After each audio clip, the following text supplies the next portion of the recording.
Hey, Royal Family, welcome to my General Hospital Daytime Drama channel. I am your hostess, the Daytime Drama Queen. I have your General Hospital recap for Monday, July 10th, so let's get into it. Continuing from Friday's episode, we see Portia Robinson entering the Metro Court dining area where she spots Zeke Robinson, her brother, and Jordan Ashford. Portia sashays over to the table and says to Zeke, "So, this is why you haven't been taking my calls? You're out on a date with Jordan?" Jordan tries to explain that wasn't the case. She sees Curtis Ashford walk up behind Portia. All of a sudden, Jordan yells, "Get out of the way!" Back at the pool site, we see that someone is shooting at everyone indiscriminately. Everyone takes for cover.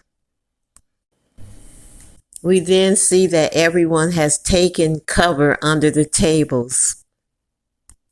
Portia notices that Curtis is on the ground. He has been hit. Portia becomes frantic and says, "No, Curtis, no." Someone gets a towel for Curtis, who is bleeding profusely. Portia applies pressure to Curtis's wound. Finn and Elizabeth arrive. They tell Portia to step back. Finn turns Curtis over and notices a wound in his back. The shooting has stopped and SWAT and the EMS arrives to transport Curtis to General Hospital. Portia rides along with Curtis. Zeke and Jordan also leave to go to General Hospital. Meanwhile, back at the Metro Court, there is a frantic search for the gunman. Dante places a call to Dex. Next, we see Trina and Jocelyn at the park enjoying festivities. Dex has stepped away to get them some drinks. In the meanwhile, Trina and Joss talk about Spencer's behavior. Joss tells Trina that it's really about her and her breakup with Cameron. She says that she should have told Cam that she was seeing Dex and that Spencer was just looking out for Cam.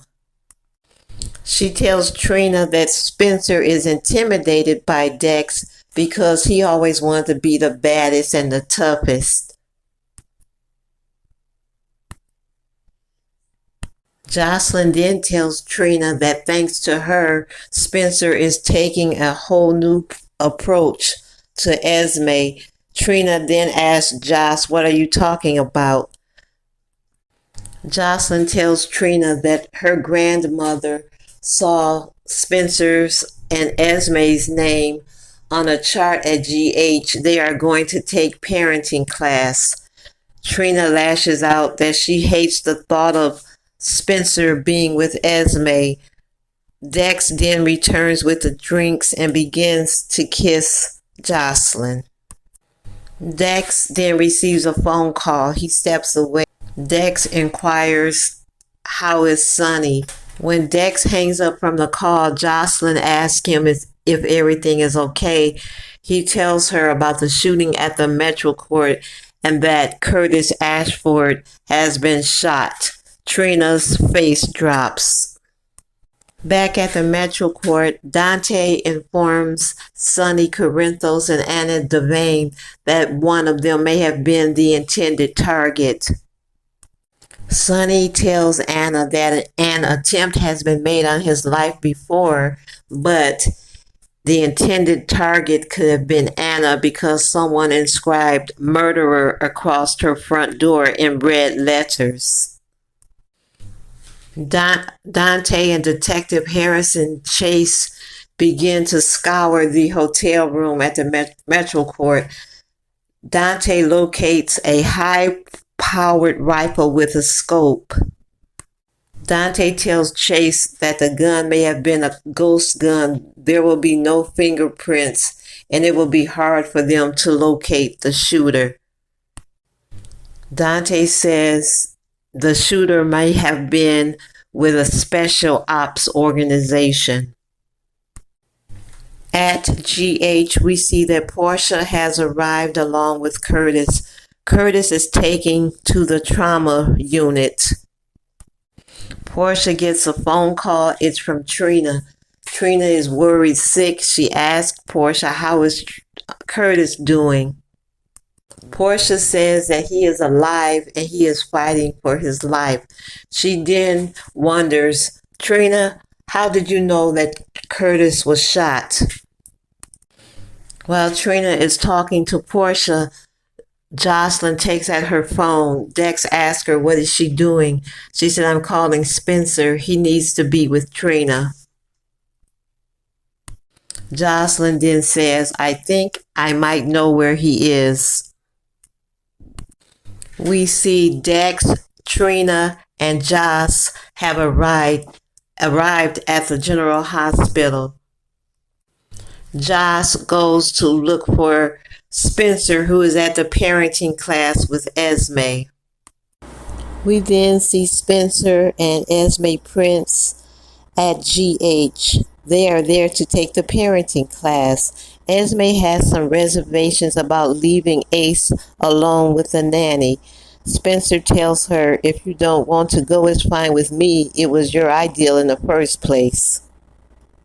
They continue to bicker outside of the parenting class when someone comes and says, it's time for the class to begin. The participants in the class are giving a questionnaire. The instructor collects the questionnaires and tells Spencer and Esme that they scored the exact same number of questions right. The instructor marvels and says that Esme and Spencer will make good parents. Esme tells the instructor that she is a mother and Spencer is Ace's brother. Spencer and Esme then compliment each other on their parenting skills. When the class is over, Esme and Spencer are left alone. Esme walks over to him, stroking his arm. She says, you never did answer my question about what time should Ace be put to bed. Unbeknownst to them, that Jocelyn is standing in the doorway watching. Also continuing from Friday's episode, we see Molly listening in on Christina, Alexis, and Sam's conversation when Christina volunteers that she will be a surrogate for Molly. Molly takes off running right into the arms of TJ. TJ notices that she is upset. He said, why don't you want to go back and sit with your sisters? Molly says that I can kill my sister. She then tells TJ what she heard. He said, Christina doesn't have anything to do with our business. Molly said that she knows that Christina wants to help, but she isn't. Molly says she has viable eggs to throw in my place and I don't.